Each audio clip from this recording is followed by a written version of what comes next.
कैसे हो कि आप अपने दोस्तों के साथ में उत्तराखंड वैकेशंस मनाने के लिए जाते हो, रोमांस करने के लिए जाते हो, अलग अलग जगह को एक्सप्लोर करने के लिए जाते हो। जगह को एक्सप्लोर करते करते आपकी नज़र एक ऐसी जगह पर पड़ती है जो कि रोड से काफ़ी दूर जंगलों के बीचों बीच एक ऐसा एक घर होता है जो कि काफ़ी हॉन्टेड सा दिख रहा होता है। जब ये चारों दोस्त इसके बारे में ड्राइवर से पूछते हैं, गांव वालों से पूछते हैं, तो गांव वाले से बात को टालने की कोशिश करते हैं। इसके बारे में क्लियरली कोई नहीं बताता, सिर्फ खाली एक ही चीज़ बोलते हैं कि आप भूल करके भी उस जगह के बारे में मत पूछना और न ही वहाँ पर जाना। मानो कि इसकी जगह की बात करने से ही इनके साथ में कुछ हो जाएगा। लेकिन ये चारों दोस्त फिर भी उस जगह पर जाने की ज़रूरत करते हैं और वहाँ पर जाते ही इनके साथ में कुछ ऐसी दुर्घटना घटती है जिसके बाद उनकी लाइफ पूरी तरह से चेंज हो जाती है। उनके अंदर एक ऐसा डर घुस जाता है, उनकी रातों की नींद, चैन, सब कुछ उनसे छीन ली जाती है। देन अगर आपके साथ में ऐसा कुछ हो, देन आप कैसा महसूस करेंगे? ठीक ऐसा ही चार दोस्त यहाँ पर महसूस करते हैं। इन चारों का नाम है आदित्य, रोहन, नेहा, प्रिया। ये चारों लोग एक ऑफिस में काम कर रहे होते हैं। ऑफिस की लंबी छुट्टी की वजह से ये चारों लोग मिलकर के एक प्लान बनाते हैं कि क्यों ना हम भी उत्तराखंड में घूमने के लिए चलते हैं, रोमांस करने के लिए चलते हैं। तो चारों लोग अपने घर से निकलते हैं उत्तराखंड पे टूर करने के लिए, वैकेशन मनाने के लिए।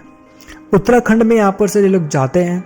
उत्तराखंड में जाने के बाद एक छोटे से गांव में ये लोग अपना एक रूम ले लेते हैं।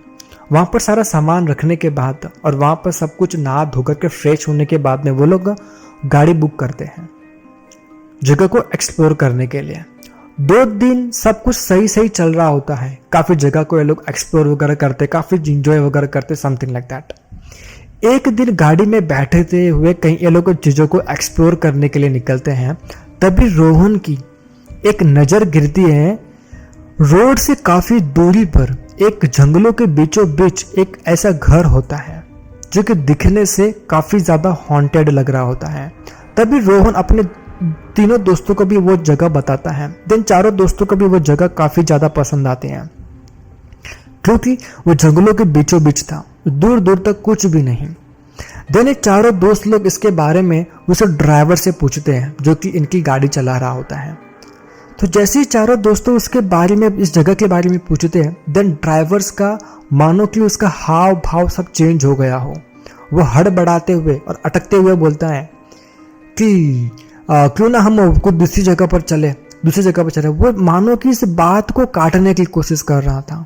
तो फिर ये चारों दोस्तों इस चीज़ को भूल जाते हैं एंड दूसरी जगह पर घूमने के लिए चले जाते हैं।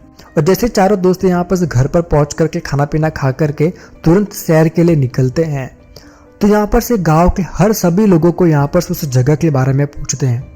तो सभी लोग यहाँ पर उस बात को टालने की कोशिश करते हैं, मानो कि जैसे सिर्फ मात्र बात करने से ही इनके साथ में कुछ अनहोनी घट जाएगी।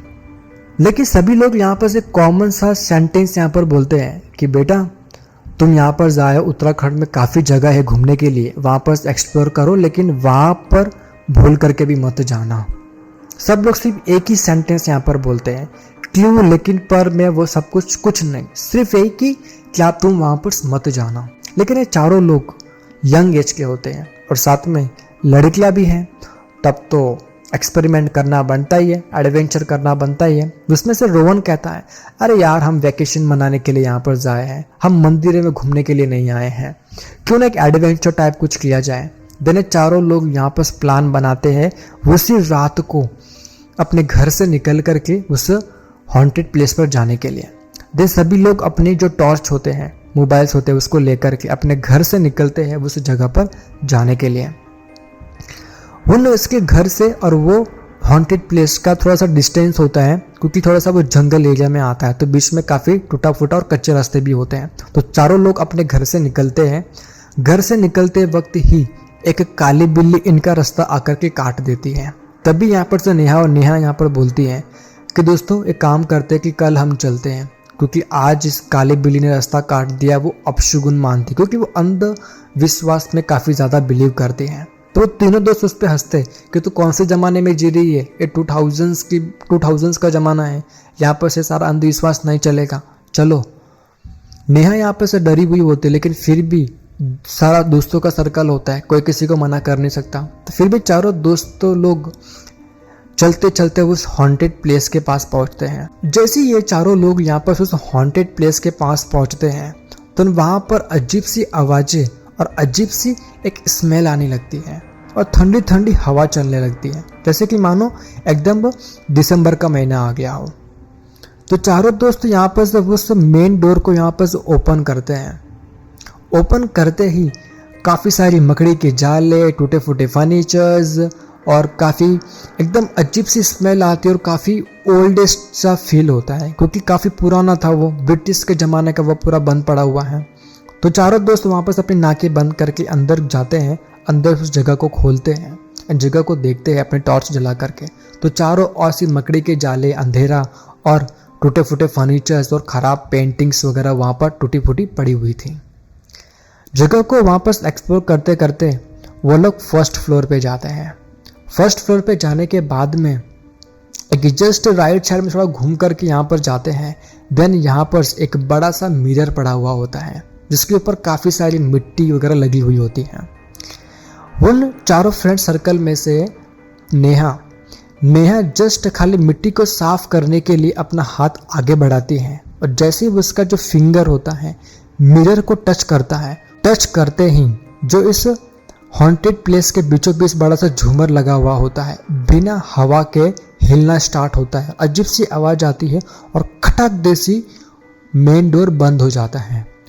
तुरंत ही सारे दोस्त नीचे उतर करके आते हैं और मेन डोर खोलने की कोशिश करते हैं, लेकिन मेन डोर यहाँ पर नहीं ओपन होता है।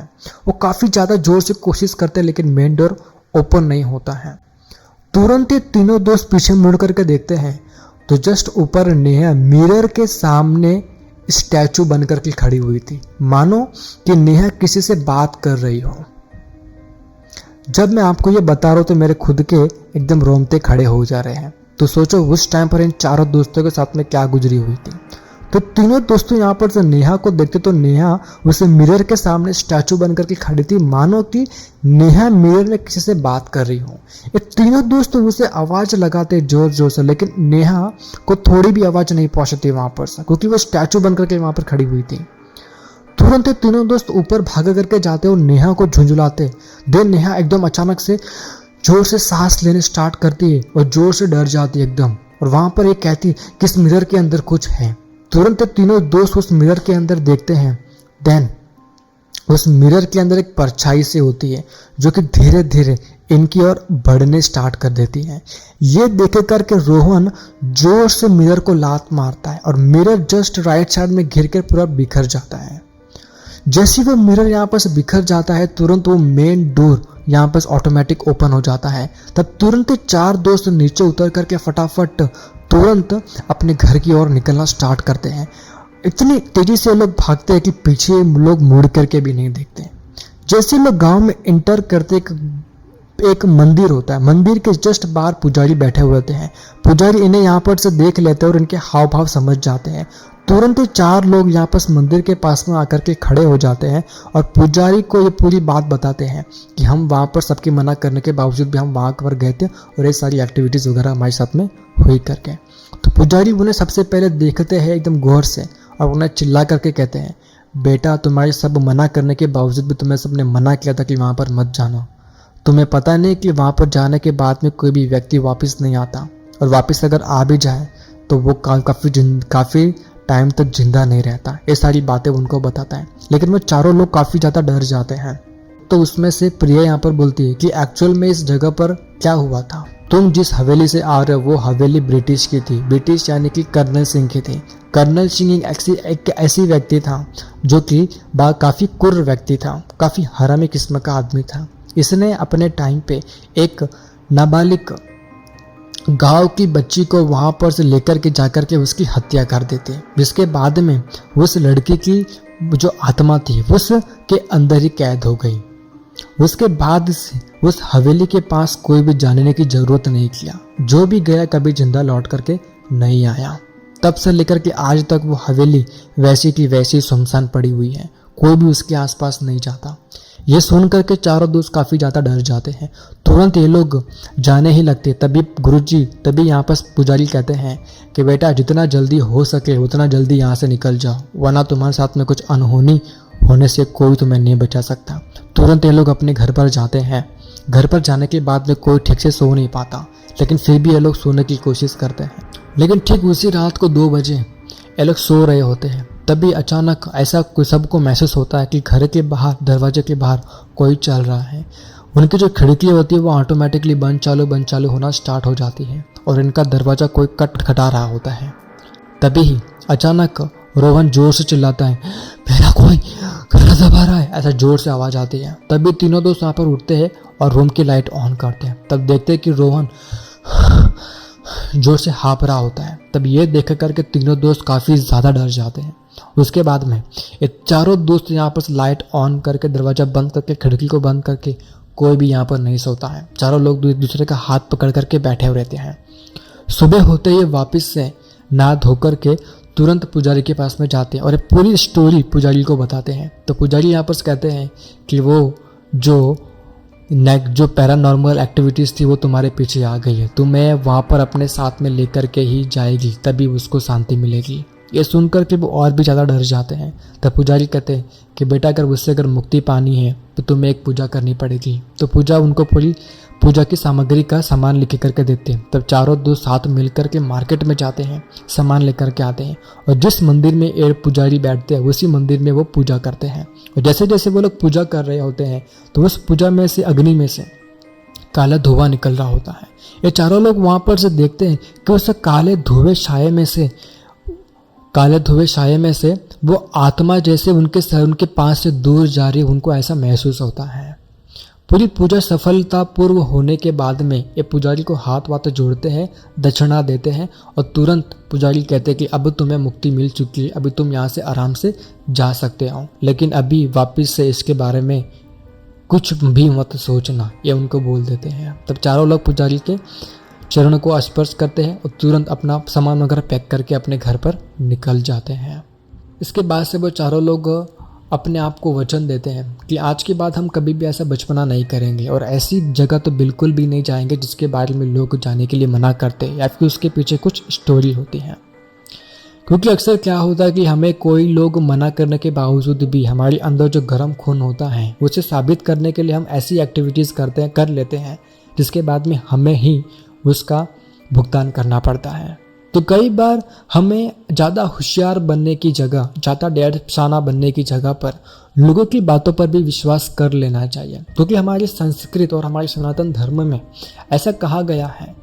ज़रूरी नहीं है कि आपको सब कुछ पता हो और ज़रूरी नहीं कि आपको साइंटिफिक प्रूफ देंगे तभी आप मानेंगे। कुछ चीज़ें लाइफ में ऐसी होती हैं जो बिना साइंस प्रूफ दिए भी आपको माननी होती है। वो तो चलो मान लो कि उस दिन रोहन ने वो शीशा को तोड़ दिया, इनको वो पुजारी मिल गए जो पूजा की और सब कुछ जो अनहोनी थी वो टल गई। अगर उस दिन वो अनहोनी नहीं टली होती देन ये चारों लोग शायद अपनी स्टोरी गूगल पर शेयर नहीं करते हो, शायद मैं आपको ये स्टोरी नहीं बता रहा होता। Then great. अगर आपने भी अपनी लाइफ में कुछ अगर ऐसा ही रियल एक्टिविटीज़ या पैरानॉर्मल एक्टिविटीज़ अगर महसूस की हो देन आप हम इस ईमेल आईडी पर शेयर कर सकते हैं। मैं आपकी स्टोरी अपने वॉइस पर लोगों तक पहुंचाऊंगा ताकि लोग सतर्क हो सके और कहीं पर भी जाए देन ऐसी चीज़ों को पहले ध्यान में रखें। देन मिलते फिर अनदर एक नेक्स्ट इंटरेस्टिंग वीडियोस में, तब तक के लिए जय स्वामीनारायण।